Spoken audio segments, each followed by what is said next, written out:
Bismillahirrahmanirrahim. Assalamualaikum warahmatullahi wabarakatuh.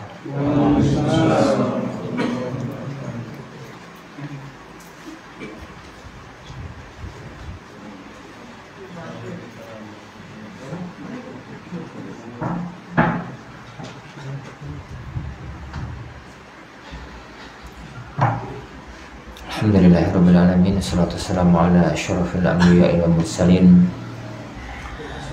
Nabiyyina Muhammadin wa ala alihi wa ashabihi ajma'in. Wa la hawla wa la quwwata illa billahi rabbil alamin. Asyhadu an la ilaha illallah wahdahu la syarikalah, ilahul awwalin wal akhirin, wa asyhadu anna Muhammadan abduhu wa rasuluh al-mab'utsu rahmatan lil alamin.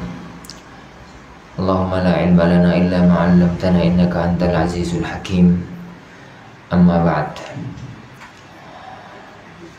Akhwan fiddin azani Allah wa iyyakum. Alhamdulillah, melanjutkan apa yang kita bicarakan pada pertemuan yang kemarin, dan ana harap ini adalah muqaddimah yang terakhir. Muqaddimah kabar muqaddimah. Melanjutkan dari apa yang kita katakan dalam pertemuan yang kemarin. Pertama, bahwa kita itu makhluk pilihan Allah Subhanahu wa ta'ala. Yang kedua, bahwasanya ilmu yang kita pelajari itu bukan ilmu kertas. Ilmu yang kita pelajari itu adalah ilmu kenabian. Dan ilmu kenabian itu menggabungkan antara ilmu dengan amal. Ilmu dengan amal. Dan itu adalah al-ilmu nafi, ilmu yang manfaat. Ilmu yang orangnya sendiri bermanfaat, mengambil manfaat darinya dan bisa memberi manfaat untuk orang lain. Maka yang kita bicarakan dalam pertemuan kemarin adalah pertama, ikhlaskan diri kepada Allah Subhanahu wa ta'ala dalam menuntut ilmu. Yang kedua, sucikan hati, karena hati bagi ilmu itu wadah. Nek wadahnya kotor, sesuci apapun ilmunya, hasilnya akan kotor dan rusak. Tidak semua orang yang belajar ilmu agama itu jadi benar. Makanya ada istilah ulama ulama tapi jelek, dan itu sangat berbahaya. Kata Rasulullah SAW, innama akhwafa ma akhwafu ala ummati al-la'immah al-mudhillin. Yang paling aku khawatirkan terhadap umatku itu para tokoh yang menyesatkan, pintar tapi tukang menyesatkan. Dalam riwayat yang lain Rasulullah mengatakan, yang paling aku khawatirkan menimpa umatku itu adalah munafikun alimul lisan. Wong munafik tapi pintar ngomong. Wong munafik tapi pintar ngomong. Dan itu berawal dari kesucian hati. Yang ketiga, ya akhwan, semua orang yang dikasih oleh Allah anugerah mesti diuji. Dan setan itu pintar, meskipun ora tahu sekolah, pintar setan itu. Jadi setan itu pintar.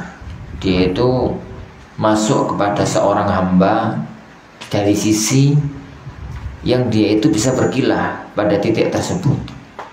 Titik yang itu adalah satu keutamaan bagi setan, bisa dijadikan sebagai titik kelemahan. Maka ini orang bodoh, godaannya dari sisi kebodohannya. Ini orang pinter, orang ngaji dari sisi ngaji ini. Makanya godaan yang paling kuat di dalam sebuah proses ilmiah itu adalah meletakkan ukhuwah antar teman. Dan itu telah kita bahas pada pertemuan yang kemarin. Yang ingin Anda bicarakan ya akhwan pada pertemuan kita kali ini adalah, ketahuilah para fitan azani Allah wa iyyakum, bahwa sejak zaman dahulu kala sampai sekarang ini, yang namanya penuntut ilmu itu ada dua jenis. Yang namanya penuntut ilmu itu ada dua jenis manusia. Ini sejak zaman para sahabat sampai sekarang ini. Yang pertama, talibul ilm, seorang penuntut ilmu yang benar-benar ingin mutqin dalam ilmunya. Mutqin itu benar-benar kepingin ilmunya itu bertambah sampai suatu ketika nanti dia menginginkan keilmuannya itu mapan, sehingga dia menjadi salah satu rujukan ilmiah di tengah masyarakatnya. Itu jenis yang pertama. Kelompok yang pertama. Yang kedua, seorang penuntut ilmu, tujuan yang paling pokok dari dia menuntut ilmu adalah mencari keberkahan ilmu. Bocah pinter borak itu urusan nomor 17. Dan yang penting mencari keberkahan ilmu. Dia itu nggak pernah punya gambaran suatu ketika itu mapan ilmunya. Yang penting dia itu belajar.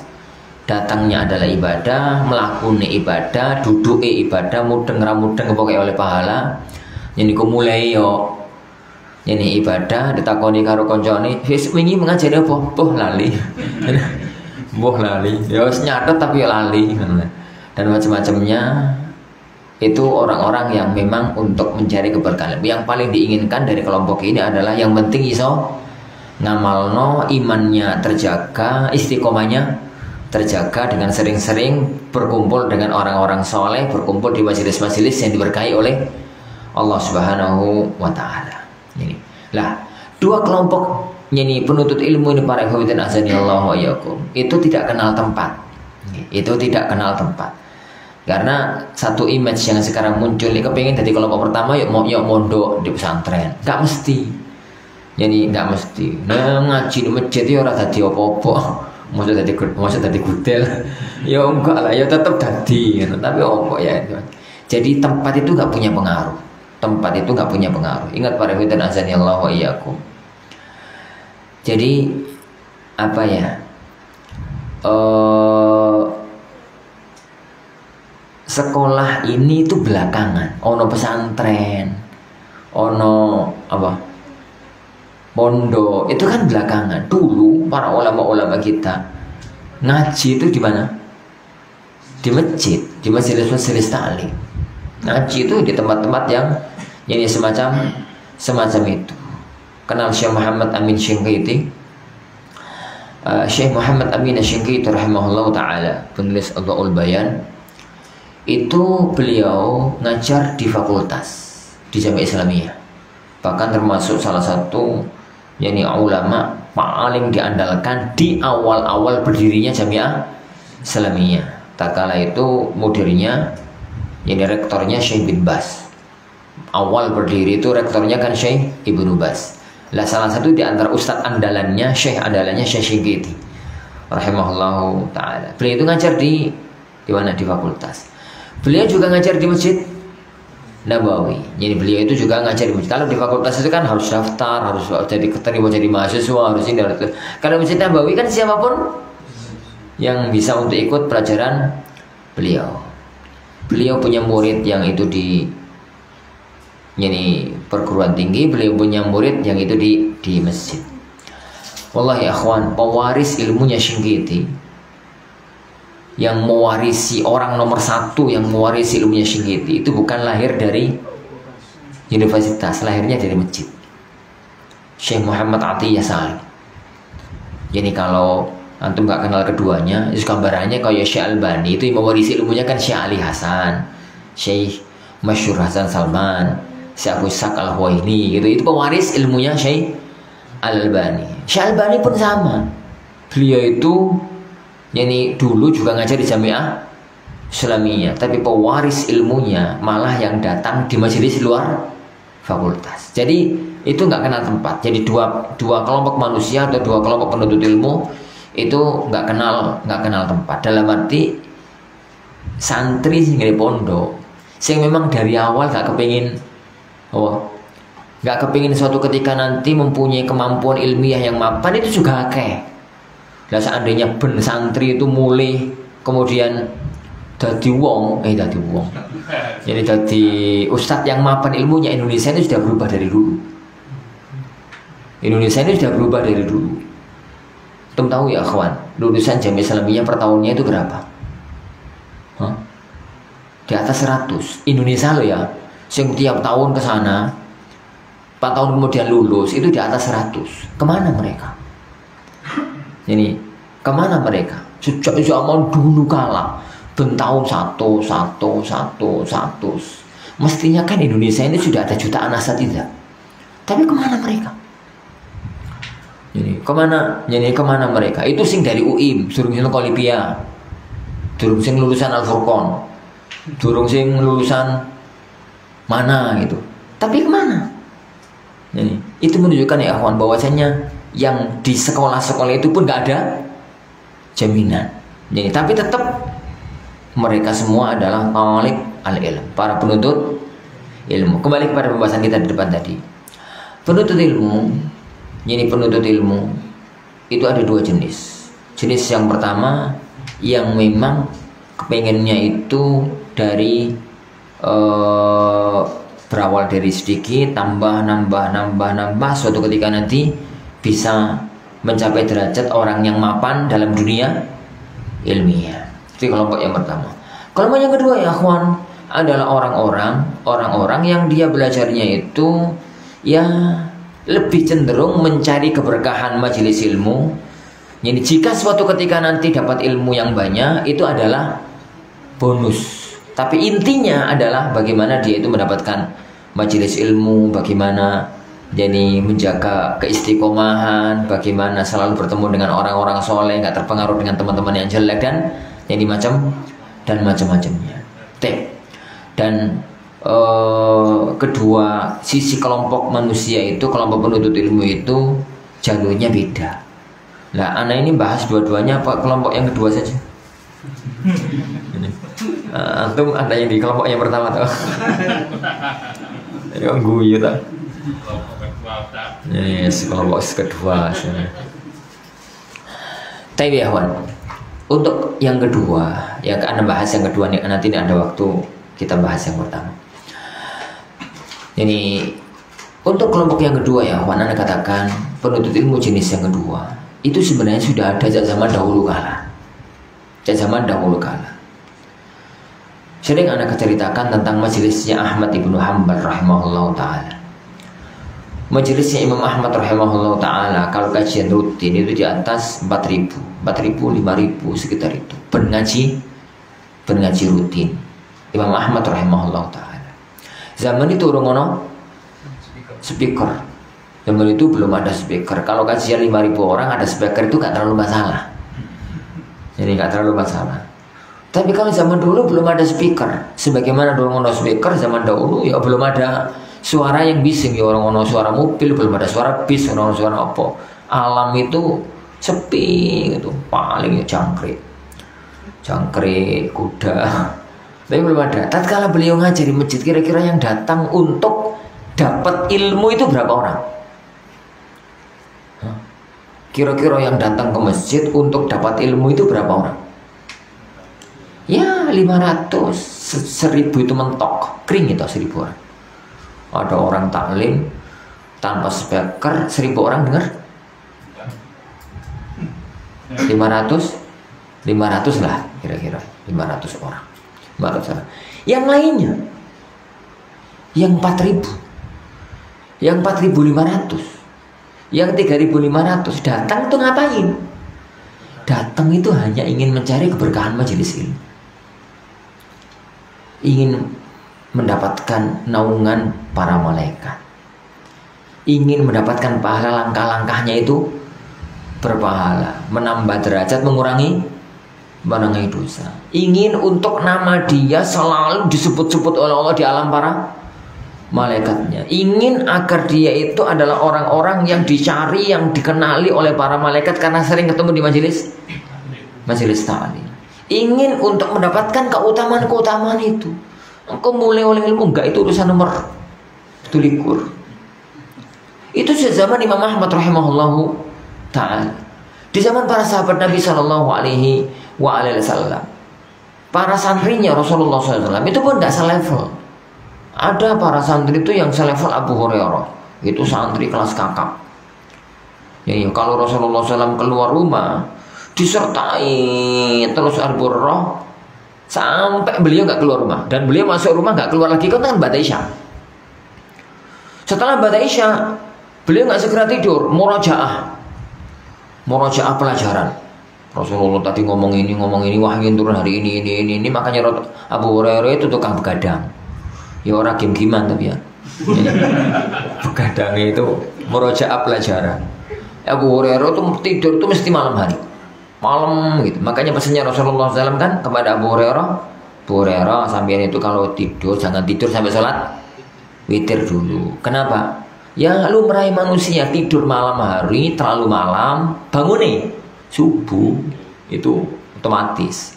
Itu lumrah manusia, lumrah manusia. Makanya ben nggak ketinggalan sholat malam, dipastikan sebelum tidur sholat witir. Jadi pesannya ini Rasulullah SAW kepada Abu Hurairah itu kelas nomor 1. Orang kelas ya kalau bahasa kita untuk santri-santri yang di pesantren gitu ya. Pekerjaannya pagi, siang, sore, malam ya murajaah, pegang buku, pelajaran dan macam-macamnya. Terus orang mikir kerja, orang mikir apa. Abu Hurairah kan jenis-jenis kelas-kelas itu. Yang kedua, ada orang-orang di bawahnya Abu Hurairah. Orang-orang yang rajin belajar tapi yang dibojo di anak. Sehingga harus mikir istri, harus mikir ini, harus mikir itu. Nah, ini kalau santri-santri Al-Furqan ya santri-santri yang sudah punya keluarga. Isu pada subuh niku kerja dodolan ini susu deli, ini dodolan tahu, dodolan opo. Gue jam 7 gue sik nggo rombonge niku budal masuk kelas. Ya masuk kelas nggo rombonge kan. Masuk kelas. Kelas ngantuk. Ya kelas ngantuk.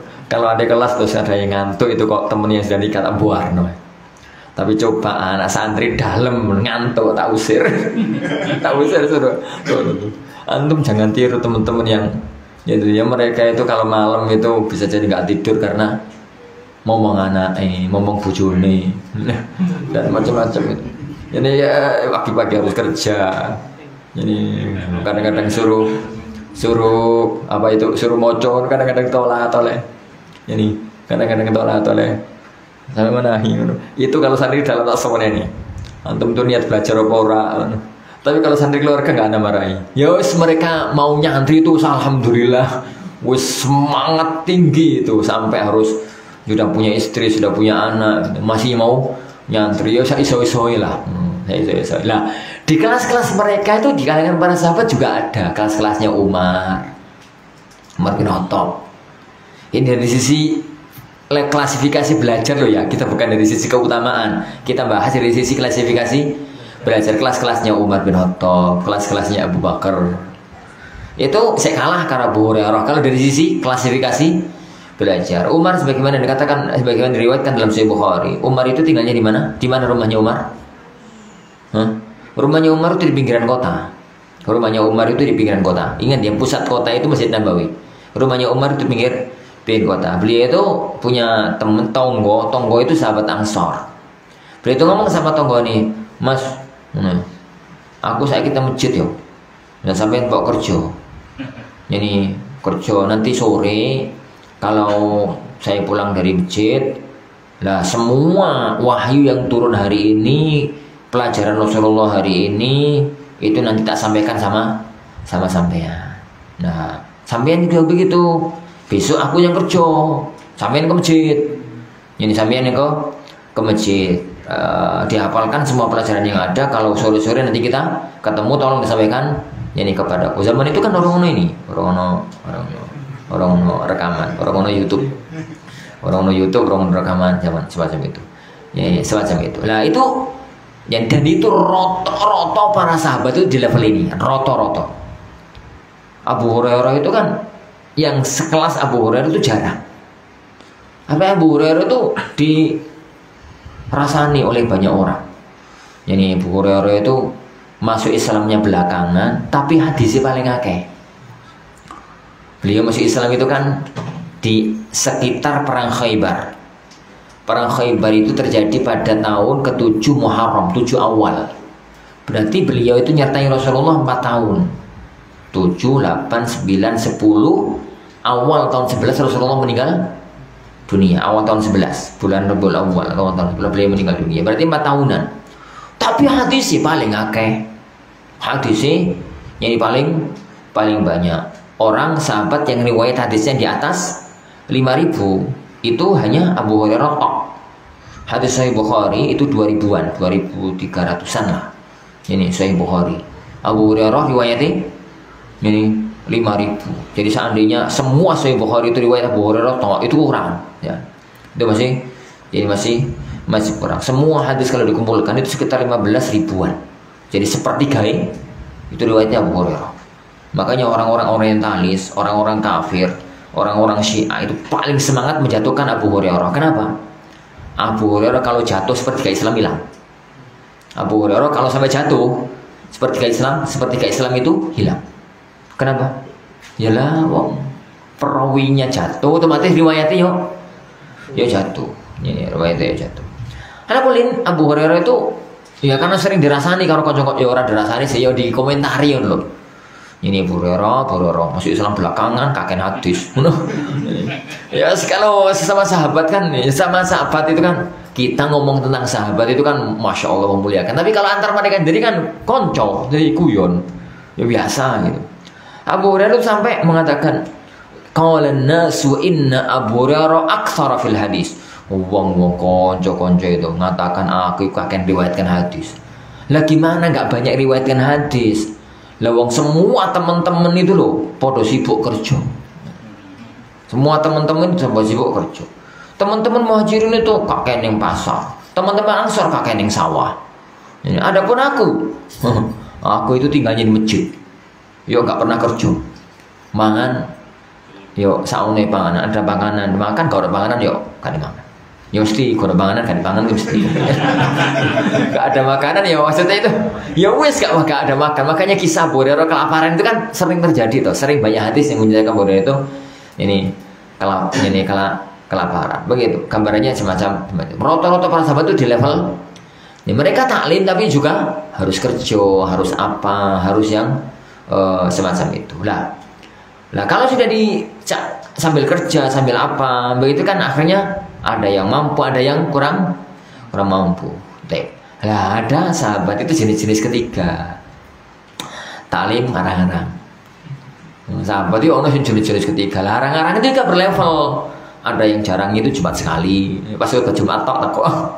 Ada yang malah 2 bulan sekali, 3 bulan sekali baru taklim. Itu jenis-jenis wong-wong Badui. Orang-orang Badui itu taklim ya paling 2 bulan sekali, 3 bulan sekali. Kalau zaman sekarang itu kan tabligh akbar. Makanya kalau ada teman-teman itu yang tabligh akbar teko, tabligh taklim rutin tidak teko, Anas mengatakan ikhwan Badawi. Lah konco itu orang-orang Badui.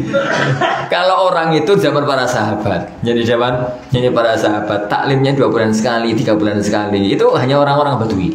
Orang-orang yang dari luar Madinah jauh gitu, orang-orang mampir Madinah, taklim 2 bulan lagi baru datang. Nah kan jenis-jenisnya tabligh akbar tuh zaman sekarang itu 2 bulan sekali, 3 bulan sekali. Tabligh akbar datang, gak datang. Salafi Badui. Ini jenis-jenis Badui lah, orang Badui. Ala kulin. Jadi ala kulin itu sejak zaman para sahabat, zaman para sahabat. Lah begitu juga dengan zaman para ulama-ulama kita. Dan itu satu kemuliaan ya kawan, satu kemuliaan. Lah untuk taklim jenis ini ya kawan, taklim jenis yang kedua dalam arti yang paling ditekankan itu adalah mendapatkan keberkahan ilmu. Lah nanti kalau mendapatkan ilmu maka itu adalah nomor berikutnya runtutan. Ada yang dikasih oleh Allah banyak, ada yang dikasih oleh Allah sedikit. Tapi yang penting semangat taklim karena untuk mendapatkan keberkahan majelis-majelis, untuk mendapatkan keberkahan majelis-majelis ilmu. Nah, tapi ya tetap harus ditoto. Melakukan itu loh ditoto, ben gak ngambur, Yang Anda katakan ya akhwan, untuk jenis yang kedua ini, maka titik tekankan pada 5 ilmu. Dan itu yang ingin Anda sampaikan sebenarnya. Titik tekankan pada 5 ilmu. Yang pertama ya, untuk Indonesia loh ini, Anda katakan untuk Indonesia. Yang pertama ya akhwan, bacaan Al-Qur'anul Karim. Aib sungguh amat sangat aib, rajin ngaji maca Qur'an erat benar. Jadi maka harus dibuat jadwal untuk antum ada pelajaran namanya tahsin tartil. Oh ya sembuh lah seminggu sekali, 2 minggu sekali, tetap ada majelis tartil, majelis tahsin. Jadi terutama yang maca Qur'ane durung patek bener dan durung patek lancar. itu harus ada aib.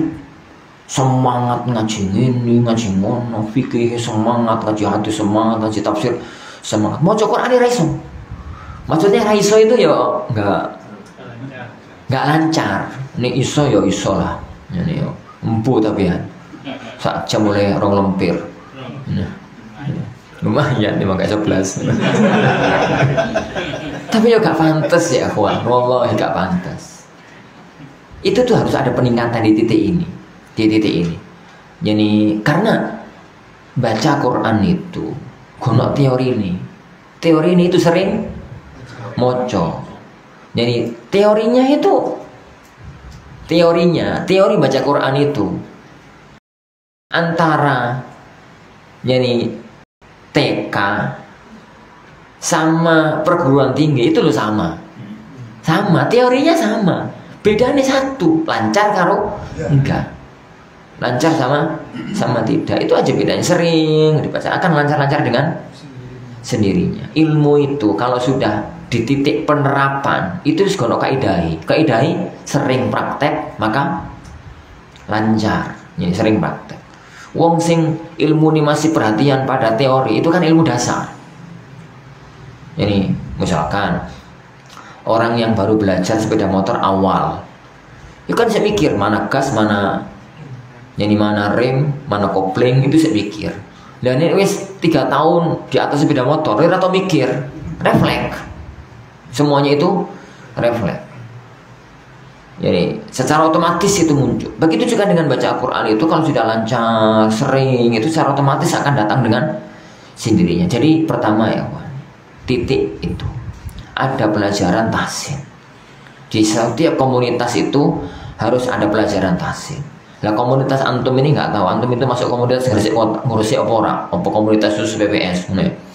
Jadi ini ada ngajian di Gresik, antum itu datang, ya berarti bisa masuk dalam komunitas Gresik. Tapi kalau enggak, antum itu mencukupkan diri dengan taklim di sini, maka berarti harus ada taklim itu.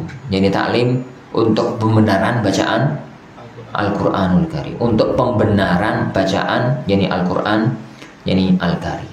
Itu yang pertama. Itu yang pertama. Yang kedua. Dan itu yang aneh katakan ya. Yang pertama itu yang pokok. Aneh itu menemukan beberapa ikhwah itu ngaji itu. Ya udah lama 10 tahun. Tapi mau cokaran turun bener. Itu sing gak bener ustaz, ya apa sing gak bener panitia, ya apa sing gak bener wongi. Pokoknya gak bener kabeh. Mestinya itu di setiap komunitas itu lah, nek sudah ada yang ngajar, kemudian panitia sudah menyediakan itu, kemudian ono tetap gak bener, itu berarti wongi. Nah, kita nggak salah, tapi harus ada komunitasnya. Di pelajaran itu harus ada. Nah, tapi ya kawan, itu yang pertama. Yang kedua ya kawan, di setiap komunitas ngaji itu jadi ilmu yang pokok itu 3, dan itu yang saya akan sampaikan. Harus ada 3 ilmu pokok untuk dikaji di satu komunitas. Gak mesti satu masjid ya, anak katakan satu komunitas. Kayak di teman-teman yang ada di Gresik itu kan yo jamaah lisan yo kadang-kadang yo di Darussalam ya ikut, Darussalam ya ikut. Begini aku sih paling susah kan mat khutbah Jumat dikini ketemu ngiku, orang ketemu ngiku, kalau ketemu ngiku, jadi rasa ngulang isin, ada ngulang itu isin. Kadang-kadang kan Jumat ini di sini, Jumat depan itu di sini. Itu kan masalahnya itu masih sama-sama di bulan Syawal. Sebenarnya materinya kan mestinya podo, tapi kok jamaah podo. Harus ngulangi yuk. Isin. Dia kandang godaan nih ustaz kayak so materi yo to. Ini pancet aja. Ala kullin wa radazani Allahu wa iyyakum. Ngomong-ngomong. Jadi satu komunitas itu ilmu yang dipelajari itu yang pokok 3. Kalau lebih daripada itu monggo, tapi yang pokok 3. 1 ilmu akidah, ilmu tauhid. Ini untuk melandasi keyakinan kita tentang akidah kita, tentang Islam, keyakinan kita kepada Allah, malaikat, kepada Alkitab, kepada hari akhir, kepada qada dan qadar, tentang masalah rukun-rukun iman lah, dan yang berkaitan dengannya. Yang berkaitan dengan Allah kan ada tauhid rububiyah, uluhiyah, asma wa sifat, dan yang berkaitan dengannya yang penting tentang ketauhidan. Karena ini pokok keislaman. Jadi pokok keislaman itu adalah benarnya tauhid. Terutama para ikhwan azanillahu wa iyyakum. Negeri kita itu lebih parah dibandingkan negeri Mekah zaman jahiliyah. Asal muasal negeri kita itu lebih parah dibandingkan asal muasal negeri Mekah sebelum kedatangan Rasulullah SAW. Rasulullah SAW tatkala diutus itu kota Mekah itu, orang-orang Mekah itu nggak punya agama. Jadi mereka itu nggak punya basic keyakinan. Agama mereka adalah sisa-sisa ajaran Nabi Ibrahim yang diselewengkan. Yang ada keyakinan-keyakinan itu berasal dari hal-hal yang penyelewengan-penyelewengan itu, tapi kemudian berasal dari ajaran tertentu, agama tertentu itu nggak ada. Ajaran mereka itu ajaran Nabi Ibrahim, Ismail yang diselewengkan. Beda dengan negeri kita. Negeri kita itu Islam datang sebagai agama yang keempat. Agama asli leluhur nenek moyang kita itu bukan Hindu Buddha. Hindu Buddha itu pun negeri agama impor. Agama impor, agama penyusup. Agama impor lah, penyusup gak enak. Agama pendatang. Asli dari leluhur tanah Jawa ini adalah animisme, dinamisme. Kenapa kok muncul agama itu? Ya karena manusia itu terfitrah untuk meyakini adanya pencipta. Manusia itu terfitrah untuk meyakini ada kekuatan lain di luar kekuatan yang ada ini. Ya kekuatan lain kopo, dolek akhirnya ngawur. Palingo roh nenek moyang kita jadilah animisme. Palingo ada kekuatan lain yang menjaga gunung, menjaga apa, jadilah dinamisme. Itu sebelum lahirnya agama, datangnya agama Hindu, dan itu dulu. Kemudian datanglah ajaran yang kedua, ajaran agama Hindu. Datanglah ajaran agama Hindu, entah dengan teori-teori kedatangan ajaran agama Hindu ke negeri kita.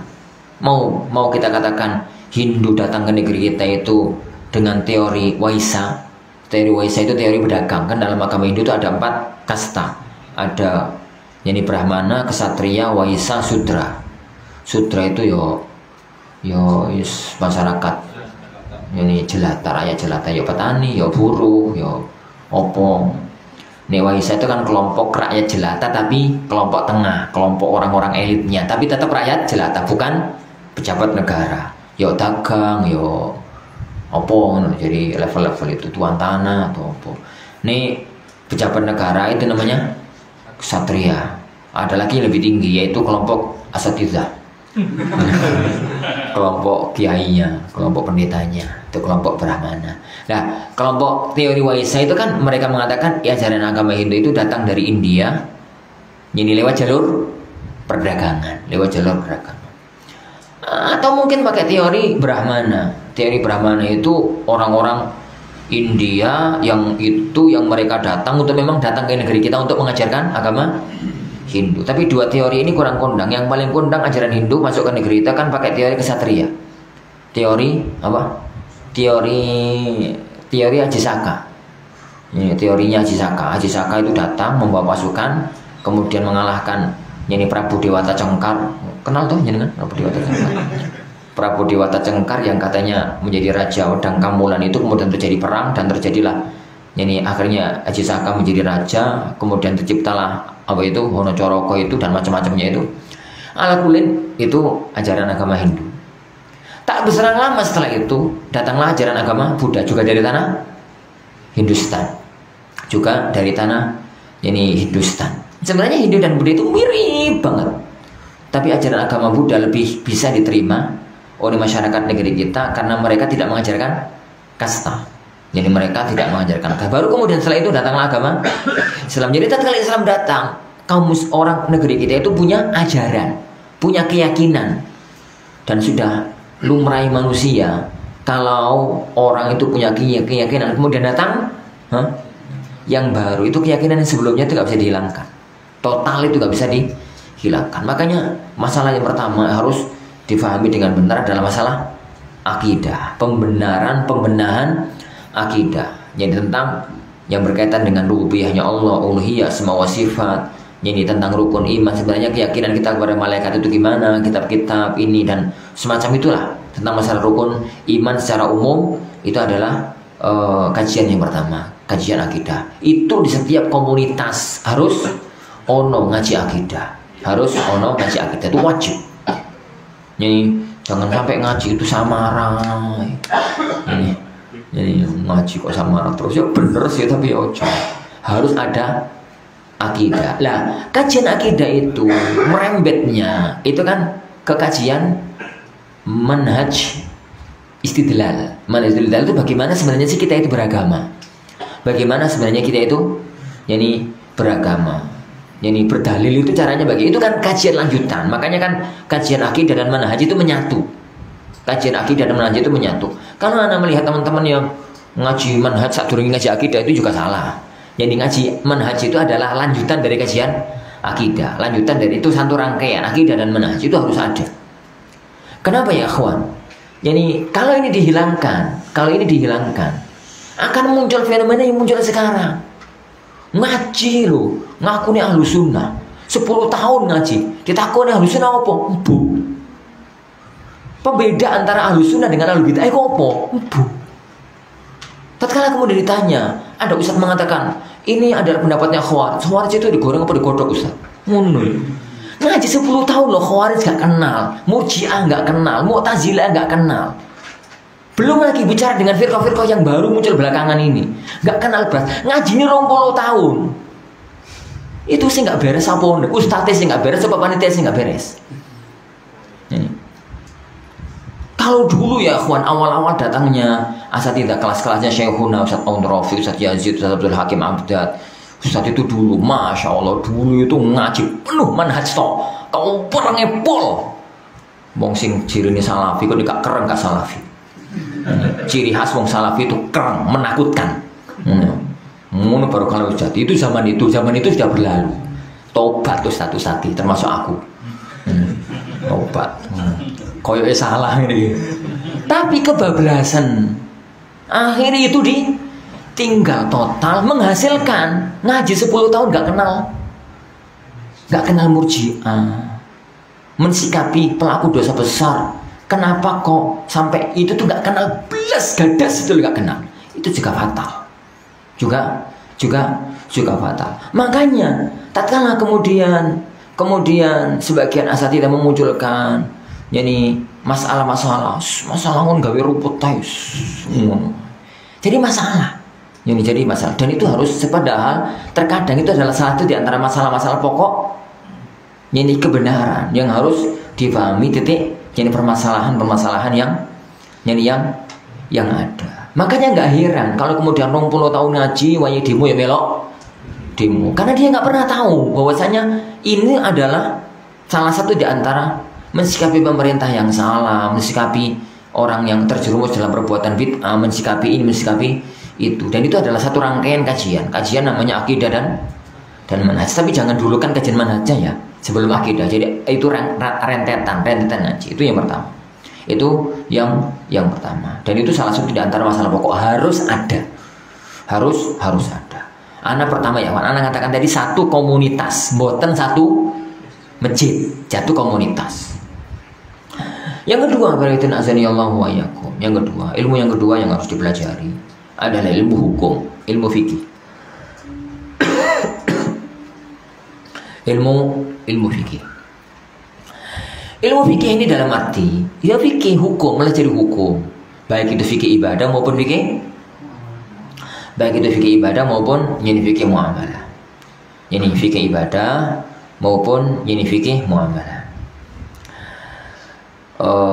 Kenapa? Ya masalah manusia harian itu kan dalam hukum, halal haram, bagaimana beribadah, bagaimana sholat, bagaimana puasa. Terus dalam masalah rumah tangga, bagaimana nikah, bagaimana perceraian, bagaimana ini, dalam waris, dalam ini, gitu ya. Itu, tapi kan kita itu katanya antum mencari keberkahan ilmu. Iya, tapi kulit-kulitnya itu harus ngerti. Kalau harus mendalami fikih mendalam itu tugasnya kelompok yang pertama lah. Mendalam banget sak dalil-dalil, sak khilaf-khilafi, itu tugas para santri kelompok yang pertama. Tapi para santri kelompok yang kedua, yuk harus kenal kuliti. Yuk kenal lah. Pada waktu kita nyebut, misalkan ono istilah ini, ada istilah itu, tetap harus Ada. Bahwasanya ngerti kalau maling itu dipotong tangan, ngerti kalau ini, ngerti kalau itu, ngerti lah meskipun dari lopo lali. Pokoknya ngerti, pokoknya itu ngerti. Dan itu harus urut ya, harus urut. Dalam waktu itu sampai 10 tahun ngaji dulu gak tembus kita siang. Iya toh, muter-muter. Ya. Ini terus runut gitu dalam satu komunitas, itu yang kedua. Jadi itu yang kedua. Jadi kalau melihat misalkan fikih, misalkan masuk di kaidah-kaidah fikihnya juga monggo-monggo aja, nggak ada masalah. Yang penting itu. Tapi inti dari kajian fikih itu bukan di kaidah fikihnya. Inti dari kajian fikih itu di masail fikihnya. Apa yang mau dikaidahkan nih? Masailnya gak ngerti. Ini karena kaidah itu hanya pengumpulan masalah. Jadi sebenarnya intinya itu di fikihnya, kemudian lanjutkan dengan kaidah-kaidahnya. Tapi itu yang pertama. Yang kedua, yang kedua, karena fikih itu adalah ilmu kehidupan manusia. Ilmu kehidupan manusia. Karena manusia itu butuh berhubungan dengan Allah, butuh berhubungan dengan sesama. Yang kaitannya dengan berhubungan dengan Allah itulah fikih ibadah. Fikih yang ibadah yang paling kuat, yang paling besar adalah apa? Sholat. Ya, karena sholat itu tidak bisa dilakukan kecuali dengan syarat-syaratnya.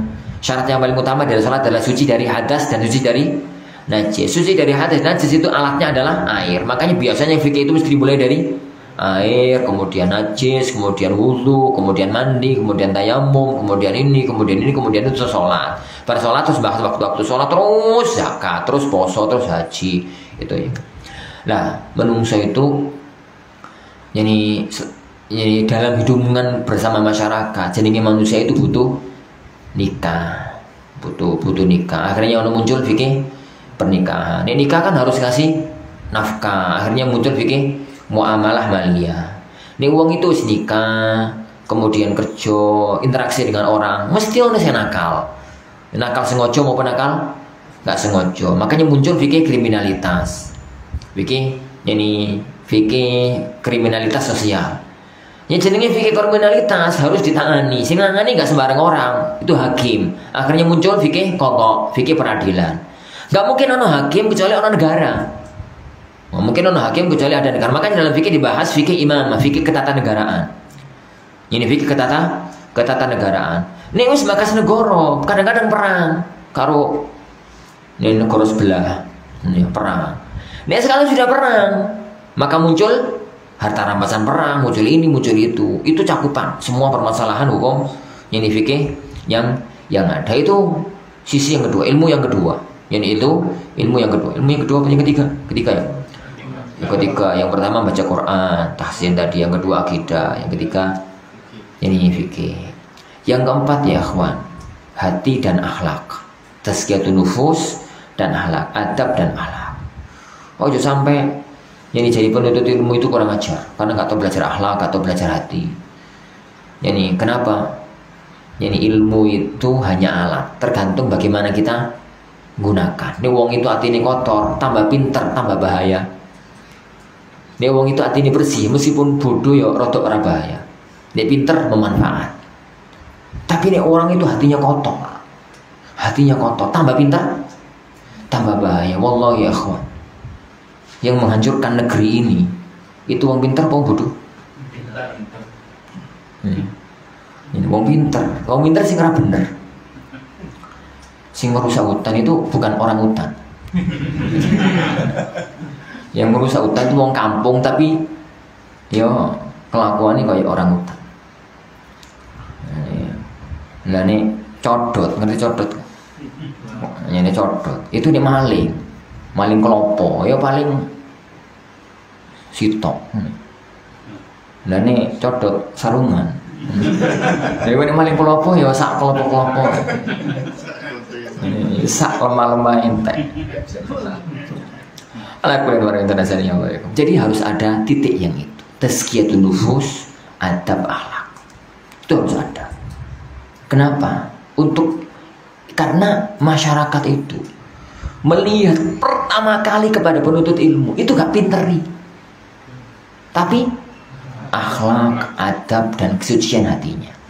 tata krama, yani gak nesuan, gak irian, gak nyombong, yani adabnya itu yang dilihat pertama kali. Yang dilihat pertama kali itu itunya sebelum segala sesuatu. Dan titik keberhasilan dakwahnya Rasulullah SAW itu di titik itu di titik itu. Makanya ikhwan fillah azanillahu yani wa yakum, kita semua adalah dai di jalan Allah Subhanahu wa taala dengan kapasitas kita masing-masing. Kadang-kadang cukup bagi kita sebagai dai itu dengan adab dan akhlak kita. Sebelum ya ikhwan dengan omongan, dengan perdebatan, dengan hujah kita. Banyak loh kadang-kadang itu tambah ngaji tambah gak bener. Yani tambah ngaji tambah gak bener. Yani baju ini tambah dowo tapi lisannya tambah dowo. Yani celana tambah cingkrang tapi akhlaknya tambah cingkrang. Jadi itu nggak benar. Jadi masyarakat itu memandang kita dengan akhlak kita. Maka harus ada kajian akhlak, kajian adab, kajian yang tazkiyatun nufus. Jadi permasalahan yang muncul itu dengan keluarga. Permasalahan yang muncul anak tengkar gitu ya dengan orang tua. Kita kadang itu dari titik ininya. Lah piye? Ini baru ngaji, anaknya langsung ganti baju, jenggotnya langsung dawa, muli langsung TV ini wong tadi dikepruk. Oke, ajar nopo.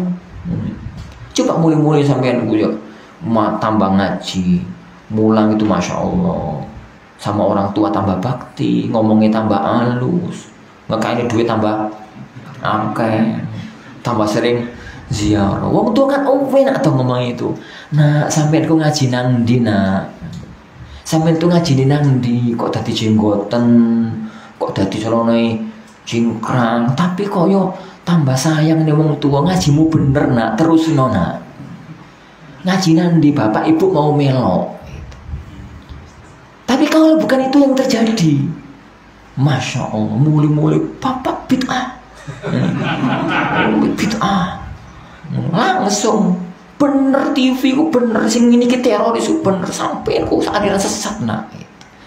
Itu dari adab ya, dari adab, dari akhlak. Biarkan tetangga kita itu kenal kita dengan akhlak kita. Bagaimana mungkin kita itu mau ngajak tetangga kita ngaji? Nek sing wis ngaji wae gak dadi. Sing wis ngaji itu gak dadi, akhlake gak dadi. Tukaran yo ngalang-alangi preman. Gara-gara masalah titik karo tonggo gak karu-karuan. Semacam itu bagaimana kemudian kita mau ngajak ngaji? Sebagian teman-teman itu kepiye saat tonggoku gak bisa ngaji, gak kenal hidayah. Sing salah mereka tentu. Sing salah itu mereka atau kita? Kadang-kadang itu salahnya itu di kita. Makanya harus ada kajian. Ada kajian akhlak, ada kajian tazkiyah. Ini ada kajian. Tiga ini ya ikhwan, itu rukun utama dalam kajian.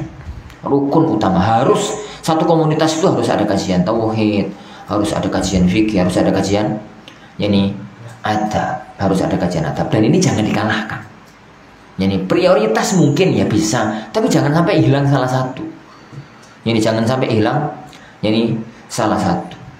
Jangan sampai ngaji itu akhlak, ratau ngaji, ini akidah, ngaji 10 tahun salafi itu apa, harus sunnah apa nggak ngerti. Ini mana itu apa ya orang ngerti. Jangan kayak dulu, masya Allah, ngaji itu mana cek ratau akhlak, ratau akhlak, ratau fikih, akhirnya yo menghasilkan generasi masa lalu. Ini menghasilkan generasi masa lalu yang semacam itu. Perpadukan antara semua ilmu yang ada, dipadukan ya ikhwan, antara semua ini ilmu yang ada. Itu yang keempat gitu ya. Yang terakhir ya ikhwan, semua ilmu itu mau akidahnya nih, mau apa ya, mau fikihnya, mau akidah dan akhlaknya, sumbernya kan Al-Quran dan As-Sunnah. Sedangkan Al-Quran dan As-Sunnah itu bahasa Arab. Seorang ustadz itu gak mungkin menghindar dari istilah-istilah Arab. Mustahil. Ini gak mungkin menghindar dari istilah-istilah Arab. Para jemaah sekalian, ayat ini itu sisi pengambilan dalilnya adalah lafadz ini tuh fa'il. Lah yang ini tuh maf'ul. Fa'il kalau maf'ul kopo yo. Dan itu nggak mungkin diterjemahkan. Istilah-istilah itu istilah-istilah baku. Istilah-istilah itu istilah-istilah baku. Ya akhwan, Allah itu mewajibkan perintah sholat. Bukankah Allah berfirman wa aqimus sholat? Aqimu itu fi'il amar. Fi'il amar kopo yo. Ini fi'il amar kopo yo. Ini fi'il amar. Ini tuh perintah untuk semua orang karena pakai wawu jamaah. Domirnya itu domir jama. Jama kopo yo. Jama apa jima? Karena bener belas ya. Jadi apa yo? Apa ya? Istilah-istilah itu harus minimali kenal. Minimali kenal. Makanya ojo nodolin ngaji nahwu kaya Ustaz Rosyid. Merempotoli ngaji nahwu telu. Awalnya wong 30. Ngono terakhir ini 10. Ya koyo teman-teman anak yang di Sedayu itu kan anak punya kajian rutin Mbak Taisha, kecuali pas kesini. Pokoknya kalau Rebo sama Senin ora. Selain itu setiap Mbak Taisha itu anak ngaji. Jadi setiap Mbak Taisha itu anak ngaji. Intinya di Sahih Bukhari ada selingan tafsir, ada selingan fikih, ada selingan akidah. Tapi intinya di kajian Sahih Bukhari. Lah, itu kan Senin sama Rabu kan enggak tahu. Senin sama Rabu kan enggak. Sama teman-teman itu kepingin belajar apa? Yani nahwu. Tatkala kon sama anak baguslah, alhamdulillah untuk semangat. Buat aja list siapa yang mau belajar, karena belajar nahwu itu memang butuh keseriusan, dibuat list. Masya Allah, sing list ono pine wong 80. Ini mau belajar. Pakai, saya ngelis aku senyum tenan tau wong iki. Bener. Oleh setahun karya wong 5 umur. Wong 5 umur. Padahal kalau ngaji dengan anak yang ngaji ya lainnya itu ngaji rutinnya itu rata-rata 70, 60. Kalau nggak kajian yang pekanan itu rata-rata 80, 90, 100. Itu kalau kajian rutinnya. Ini kajian rutinnya. Pas waktunya bahasa Arab 5. Wong itu penyakit belajar bahasa Arab itu. Jadi, tapi ya ikhwan harus kenal. Jadi harus nggak bisa kajian lepas, kajian lepas. Lah itu bahasa Arab. Jadi bahasa Arab itu harus ada lah kenal istilah-istilah itu ya ini ya semacam itu. Semakin kita itu kenal bahasa Arab, semakin cepat sebenarnya memahami apa namanya itu. Makanya kalau ingin ngaji itu bukan sekedar mencari keberkahan ilmu. Inginnya ngaji itu adalah semakin meningkat. Kalau begitu, syarat utamanya tekankan pada ngaji bahasa Arab. Mustahil. Jadi mustahil. Kan sudah banyak kitab terjemahan. Jadi terjemahan itu nggak bisa mewakili. Sama sekali nggak bisa mewakili. Antum kan mampu toh merasakan ustadz yang menguasai bahasa Arab sama enggak itu ngajian koyo apa. Aku nggak nyebut orangnya lah kayaknya. Jadi orasinya bisa pintar, ngomongnya bisa enak, tapi nilai kafa ilmiah akan sangat mentah kalau tanpa menguasai bahasa Arab. Karena itu pondasi. Yani karena itu adalah pondasi. Kenapa para ikhwatin azani Allah yani wa iyakum yang kita pelajari itu adalah sastra Arab. Nggak bisa diterjemahkan. Wong yang diterjemahkan aja gak iso. Coba. Yani sekarang itu yani banyak istilah-istilah itu yang akan berbeda dengan perbedaan hukum nahwu. Perbedaan hukum ini, perbedaan hukum itu. Yang penting kalau untuk di level yang kedua, maksudnya untuk mencari keberkahan ilmu, kemudian untuk ya menambah itu ya sekedar thaqafah, sekedar wawasan ilmiah, maka yang 5 tadi yang Anda nasihatkan.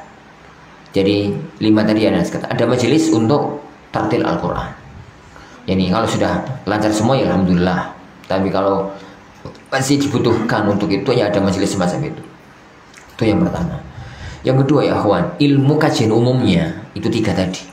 Ilmu untuk kajian umumnya itu 3 tadi, yaitu akidah, tauhid manhaj itu satu, yang kedua hukum dan fikih itu satu, yang ketiga tazkiyatun nufus, adab sama akhlak.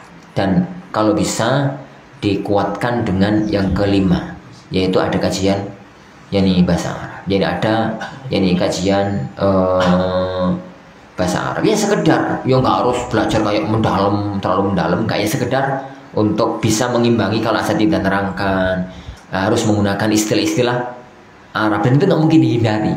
Itu nggak mungkin dihindari, maka yakni itu apa ya? Itu bisa untuk memahami hal tersebut. Wallahu a'lam. Ini untuk yang apa ya? Untuk yang penuntut ilmu, yakni di level 2. Yang level 1 itu urusannya santri, kalau jadi bahas. Yang level 1 itu urusannya santri. Wallahu a'lam bissawab. Tapi kan ada yang mau disampaikan? Mohon barakallahu fikum. Yani ada yang mau disampaikan? Mohon barakallahu fikum. Kalau enggak lanjutkan. Nih, mau apa? Semakin kita itu mencari ilmu saja, jika kita itu takut khosya itu. Jangan-jangan kita itu tidak mempunyai khosya, takut pada Allah itu. Ya. Gimana cara menghadirkan hati itu supaya bisa takut pada Allah? Perhatian jani Allah wa yakum. Jadi kata para ulama kita, innamal ilmu khasyatullah. Inti dari ilmu itu adalah rasa takut kepada Allah Subhanahu wa taala. Yani laisal ilmu bi kathratir riwayah. Ilmu itu bukan banyaknya orang itu punya hafalan hadis. Kalau zaman dahulu para ikhwah, wong itu dianggap pinter, ini hafalan hadisnya akeh di zaman dulu. Kalau zaman sekarang, wong itu dianggap pinter, ini embel-embel jenenge tuwa. Ini embel-embel jenenge tahu tambah tuwa, tambah pinter. Zaman sekarang, ya gara-gara selembar kertas ngono. Gara-gara selembar kertas, ngono ku nambah jeneng. Ini kecuali satu label yang nggak butuh nambah kertas, H sama Haji. H sama Haji itu nggak butuh nambah kertas. Jadi yang lainnya itu butuh nambah kertas. Kertas pertama untuk LC, kertas kedua MA, kertas ketiga doktor. Dianggap nih us itu. Ya memang lumrah dari zaman dahulu itu begitu. Jadi wong jenenge pinter itu kalau zaman dulu itu bikat roti riwayah. Bikat roti riwayah itu apalan hadisnya banyak. Standar ilmiah di zaman dulu itu apal piro. Standar ilmiah zaman sekarang itu lulusan mana? Yani S1, S2, S3, S-Krim atau sopo. Itu ya akhwan, casingnya ilmu, olesan ilmu. Dan di mana-mana, apapun orang itu pertama kali lihat itu casingnya. Apapun, oma yang pertama kali lihat itu casingnya. HP yang pertama kali lihat itu ya casingnya. Apapun itu casingnya. Bojo yang pertama kali lihat itu, ayo apa orang, casingnya. Tapi sing dirasakno kan gak casingnya. Jero nih, untuk punya istri cantik tapi njok pengkel no ati. Kepengin kan gak apa-apa jauh pengkel no ati. Yo enak sing di pelek tapi nyewenengno karo sing ayu tapi jengkel no. Ayu tapi nyenengno. Iku wis dikawini karo wong. Jadi inti ilmu itu ya akhwan, casingnya itu kalau zaman dulu itu kan riwayah. Casingnya kalau zaman sekarang itu gelar ilmiah. Makanya lah, apa nggak boleh Ustaz? Boleh, bagus. Ini bagus, neong. Karena memang harus ada orang-orang yang mempunyai kafaah ilmiah yang mapan. Yang mempunyai orang-orang yang mempunyai kafaah ilmiah yang kemampuan ilmiah yang mapan itu harus ada. Ketambahan di zaman sekarang ya, akhwan, dakwah itu bisa macet tanpa label itu. Di zaman sekarang. Jadi hari-hari ini anak di Al-Furqan itu mikir gawe perguruan tinggi. Style lah. Gara-gara dulu itu gak pernah kepikiran gawe itu. Gara-gara dulu itu pikiran anak itu cuma anak-anak lulus dari Al-Furqan bisa ke UIM, bisa ke LIPIA. Bismillah insyaallah. Ini Bismillah insyaallah. Ternyata Masya Allah lulusan SMA kita aliyah kita itu ABCDE. Sekarang itu ABCDE 5 kalau masing-masing kelas 30 kan 1 seket 150 itu kalau satu angkatan itu diterima di UIM Medina 10 kuis spektakuler. Dari 1 seket itu daftar semua, yang diterima dalam angkatan itu kok 10 orang, itu spektakuler. Kadang-kadang ya telu, kadang-kadang ya 5, kadang-kadang ya opo, itu spektakuler. Kalau sampai 10 itu hebat. Tapi anggaplah spektakuler 10 yang diterima di LIPIA, anggaplah 10, itu udah bagus banget. Kan 130. Yang 130 itu mau kemana? Mau kemana? Mulai lulus aliyah, kawin cek bocah, dakwah yo isek pedet. Dalam arti belum dadi wong lah. Orang-orang menganggapnya itu ini durung dadi wong. Ya opo? Isek pedet bisa opo? Gudel. Durung dadi wong. Yang penting gak kiri ngono. Ya durung dadi wong. Mau nggak mau lah pulang. Bisa jadi akhwan orang-orang itu karena mengenal Al-Furqan itu mengakui keilmuannya, tapi kan untuk di rumahnya itu kan SDIT atau kadang-kadang apa itu kan butuh selembar kertas yang satu itu. Akhirnya teman-teman kita lihat itu ada yang kuliah di sana. Waduh eman. Akhirnya kita mikir buat perguruan tinggi. Itu awal asal usul anak mikir buat perguruan tinggi di Al-Furqan. Asal usul itu pada waktu apa itu ya, sudah dibanding sana, sudah dibanding sini, tanya sana, tanya sini, sama tanah protes, tanya ini. Syarat utamanya ngambil jurusan apa harus ada 6 dosen S2 linear. Waduh. Jadi kalau membuka jurusan fikih berarti harus ada MA 6 orang jurusan fikih. Waduh. Sopo. Jadi padahal yang kita tuju itu 2. Kita membuka 2 jurusan, yakni Usuluddin sama fikih. Berarti ada 12 MA. 6 di jurusan Usuluddin, yang apa? 6 di jurusan fikih. Padahal asatidzah Al-Furqan yang punya S2 di jurusan Usuluddin baru satu Lutfi tok. Muni saiki bali nang Medina. Jadi boleh Medina, menuliskan S3-nya. Ada beberapa MA tapi nggak di jurusan itu. Nggak di jurusan itu. Akhirnya kan mau nggak mau harus kuliah KB, termasuk aku. Setelah itu mau kuliah. Reweti wong. Jadi ngerepeti orang, termasuk anak. Ini termasuk anak. Ala kulin ya kawan. Jadi ala kulin. Nah, zaman sekarang itu kertas itu penting, tapi bagaimanapun juga ya akhwan, itu cuma wasilah dan itu cuma casing. Inti dari ilmu adalah bagaimana orang itu tambah berilmu, tambah dekat kepada Allah Subhanahu wa taala. Inti. Makanya ya akhwan, harus ada perpaduan semua tadi. Jadi harus ada perpaduan semua tadi. Titik akidah. Orang itu akan mampu yakni khasyatullah kalau dia itu keyakinan tentang keislamannya itu benar. Jadi dia itu faham banget gambaran neraka, faham banget gambaran surga, faham banget nama-nama Allah, bahwasanya Allah itu maha pemaaf, Allah itu maha yakni syadidul iqab, Allah itu maha pengampun, Allah itu maha ini, Allah itu maha itu. Sehingga tatkala nyebut nama Allah itu yang dimunculkan itu keagungannya. Jangan sampai kayak yakni orang-orang musyrik yang dikatakan oleh Allah Subhanahu wa taala, wa ma qadarullah haqqa qadri, wong kafir itu enggak mengagungkan Allah sebesar-besarnya. Yani bang, semakin orang itu dekat dengan Allah, kenal dengan Allah, semakin yang dia itu mengagungkan yani Allah Subhanahu wa taala. Itu sisi yang pertama, sisi itu. Yang kedua ya akhwan, dari sisi tazkiyah. Tetap dari sisi tazkiyah, bahwasanya merasa diawasi oleh Allah.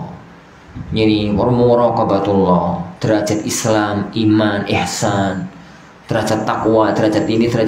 Dan kajian itu ada di kajian tazkiyah, ada di kajian tazkiyah tuh yani an-nufus. Jadi kajian tazkiyah tuh yani an-nufus semacam itu. Itu kalau itu kemudian orang itu banyak berdoa kepada Allah Subhanahu wa taala, yani banyak berdoa dan banyak melatih diri, maka suatu ketika nanti Allah Subhanahu wa taala akan menghadirkan perasaan takut itu pada dirinya. Dan itu butuh dilatih. Latihan. Karena ilmu itu orang sekolah. Sekolah itu hanya menghasilkan ilmu, tidak menghasilkan efek dari ilmu. Efek dari ilmu. Ya kawan, jurusan hukum itu akeh, tapi jurusan adil ora ono. Ini jurusan dakwah itu banyak, tapi jurusan ikhlas ora ono.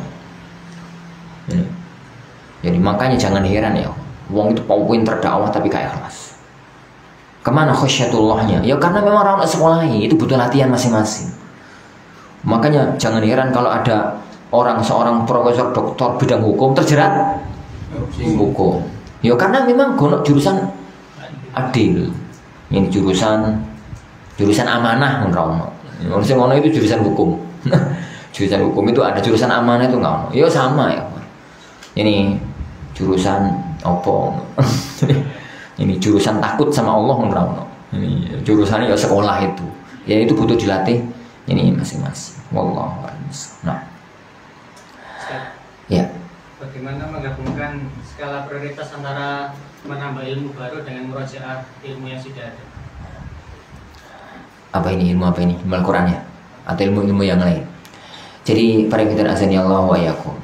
Kalau sudah bahas itu, berarti kita akan masuk di langkah ke level yang pertama. Karena biasanya ngaji di level yang kedua itu rata murojaah. Ngaku ae. Rata murojaah. Kitab itu dibuka saiki, setelah ngaji ditutup dan akan dibuka lagi ngaji pekan depan. Itu yakin itu. Ikut santri tak. Ini ikut santri. Ini anak suruh milih. Antum terus jadi santri atau pulang macul.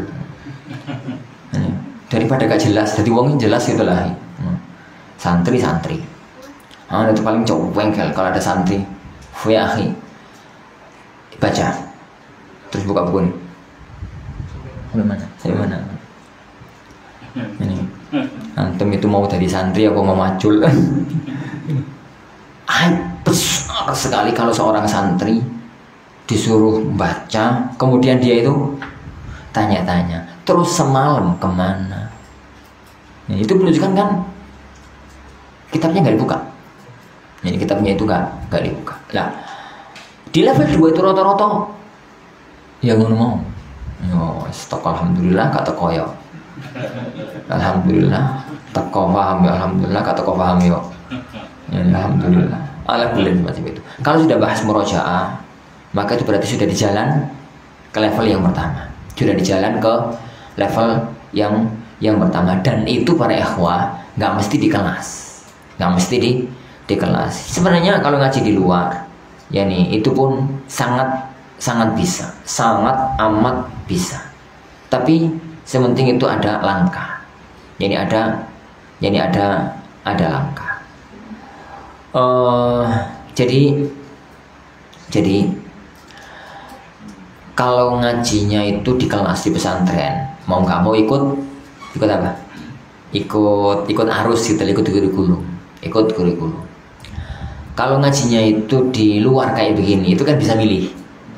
Bisa milih. Tapi yang penting para ikhwah, yani sedikit tapi mapan lebih bagus daripada akeh tapi ra ono sing mapan. Itu kalau mau melangkah ya ke arah nomor 1, ke arah level 1. Sedikit tapi mapan itu jauh lebih bagus dibandingkan banyak tapi nggak mapan. Yang paling bagus yo banyak tapi mapan. Tapi itu kan nggak semua orang mampu melakukan itu. Nggak semua orang mampu melakukan. Tidak semua santri juga mampu melakukan itu.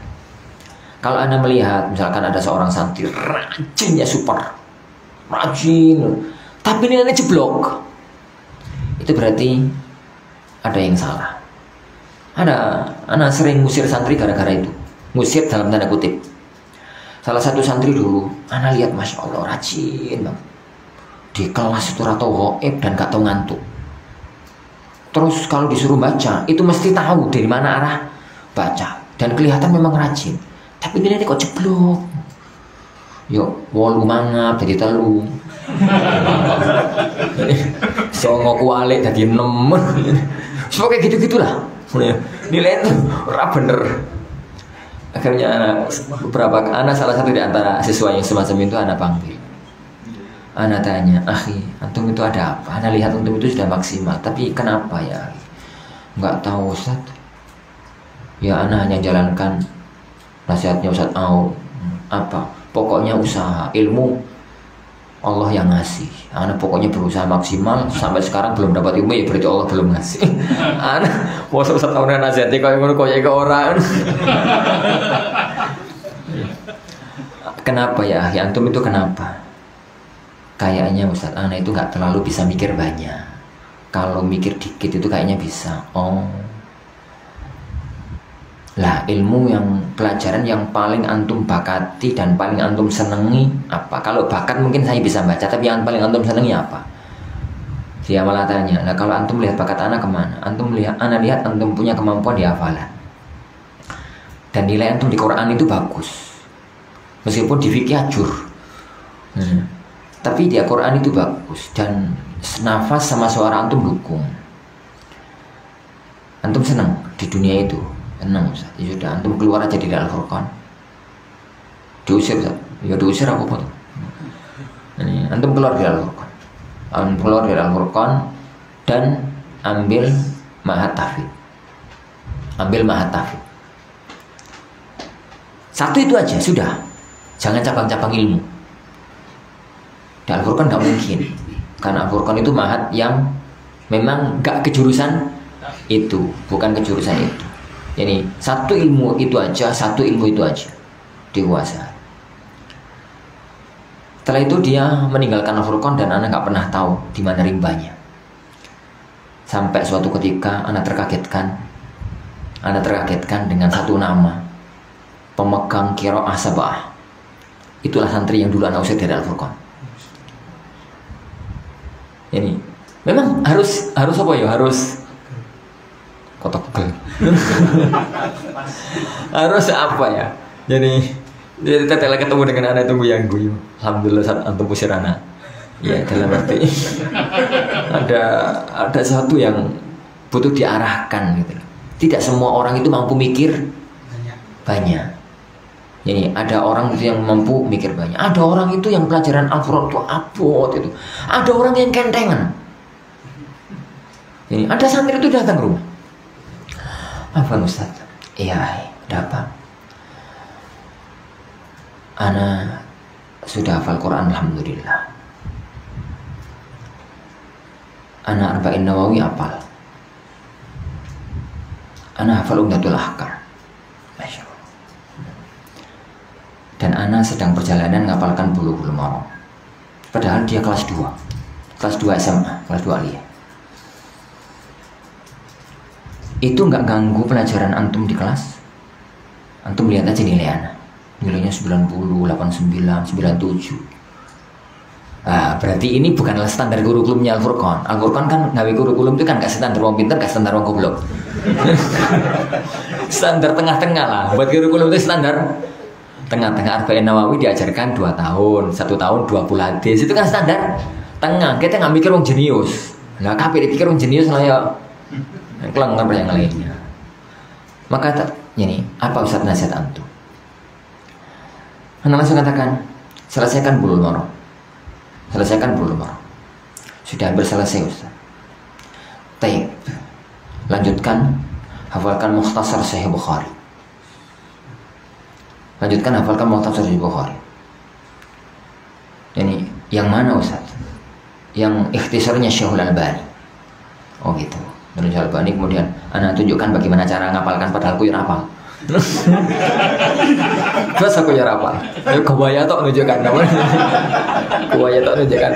Apalkan ya Sahih Bukhari itu titik titik kemampuan Sahih Bukhari itu dalam tarajim. Tarjamah apa itu bab apa itu fikihnya Bukhari di situ sama hadisnya. Hadis ini ambil yang ini dan macam-macam anak arahkan, kemudian dia ngapalkan. Dia itu kan 4 jilid. Lulus Al-Furqan selesai jilid pertama. Jenius memang anaknya. Setelah itu lulus kemudian pulang ke rumah. Ustaz, Ana harus kemana Ustaz? Ana sudah lulus Ustaz. Harus kemana? Sambil nunggu hasil dari Jamiah Islamiyah, keterima apa enggak? Sambil nunggu, Ana harus kemana Ustaz? Ke Libya, kesini. Ana tanya, firasat antum masuk di Jamiah Islamiyah enggak? Masuk, Masya Allah, antum masuk, firasat Ana masuk. Khair insyaallah. Antum pulang. Loh, kok malah suruh pulang dia? Antum jangan ke Libya, jangan ke STDI, jangan kemana-mana, dan jangan teruskan di Mata Ali. Ini. Pulang Ustaz? Iya pulang. Antum pulang. Selesaikan hafalan Sahih Bukhari di rumah. Selesaikan hafalan Sahih Bukhari ini di rumah. Ini karena kalau antum menguasai ini dan nanti akan masuk ke fakultas lain yang itu akan jadi kekuatan dahsyat masa depan. Jadi memang harus ada yang diarahkan, ini semacam. Dan orang per orang itu beda. Iku sing gak dadi akeh. Ana pernah ngusir santri, malah dadi kuli. Astagfirullah. Ke rumah. Ya kudu gara-gara gak kuat pelajaran Al-Furqan. Dia hafalannya 13 juz. Mempertahankan hafalan Quran sama kepingin nambah, ditambah pelajaran pondok yang numpuk, itu hafalannya hancur-hancuran. Ya sudah, antum keluar aja dari Al-Furqan, ambil cuti. Terus pergilah antum ke Ma'had Fulan, antum tunjukkan ma'hadnya. Karena tipikal anak kayak dia, kayaknya suruh hafalan sendiri gak siap, malah gak jadi. Tak suruh antum berangkat ke Ma'had Fulan. Di Ma'had Fulan itu ambil Quran toh, jangan ambil yang lainnya, Qurannya toh. Setahun setelah peristiwa itu, 2 tahun setelah peristiwa itu, kewakitan, astagfirullah. Fulan yang dulu anak suruh keluar dari Al-Furqan, tak suruh ke apa? Ke Ma'had Tahfidz. Tadi kuli, astagfirullah. Ketemu anak tanya, antum itu kenapa akhi? Lah kalau memang mau jadi kayak gini aja ngapain? Ini dulu antum menghadap anak. Nggak tahu Ustaz, kok tiba-tiba bosan ngapalkan, mau balik ke Al-Furqan males kerja melok bapak. Astagfirullah. Yo no sing model koyo ngono ku. Ya ini kan klopo yo gak kabeh dadi to ono sing puret ngono. Ndok yo gak kabeh netes ono sing ini yo gak bosok. Yo opo gak dadi. Ya semacam itu. Alhamdulillah wa rahmatan ya Allah ya. Jadi kalau memang mengarah kepada yang pertama, nasihat ana ya Wan.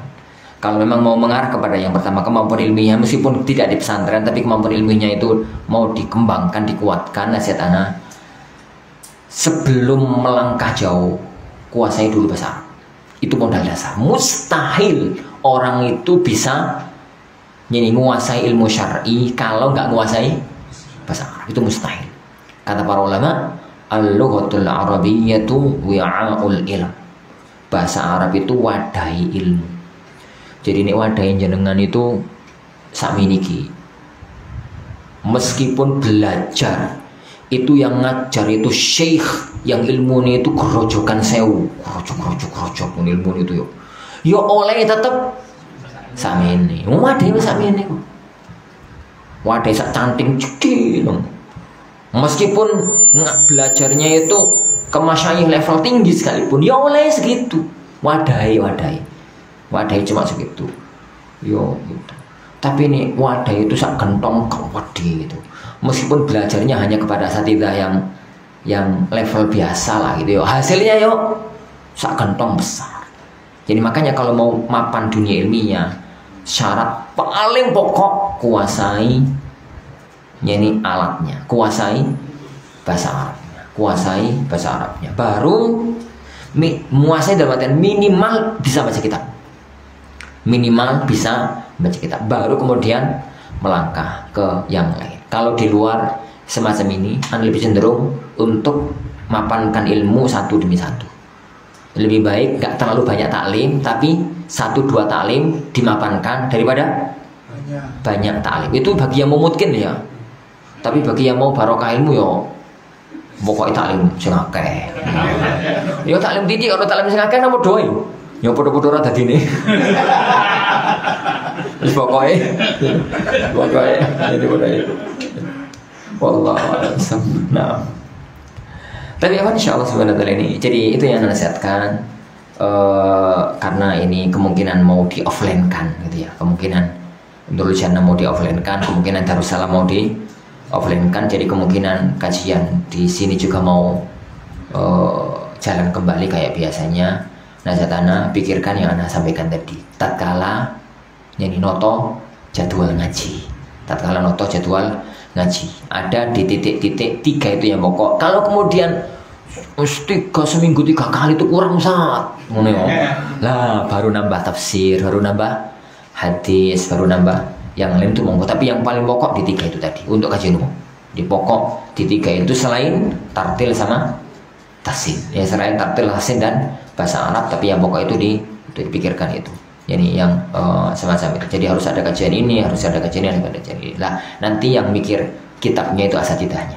Yang mikir kitab itu baru ini asatidah. Tapi yang antum yang menentukan, karena antum yang tahu lokasi. Jadi sudah ada kajian Ustadz Fulan, sudah ada kajian Ustadz Fulan, sudah ada kajian Ustadz Fulan. Begitu. Kemudian nanti dipikir Ustadz Fulan itu ngajar apa sehingga lah ben Ustadz yang mikir kitabnya ben Ustadz yang mikir. Antum kan gak kenal kitab tuh.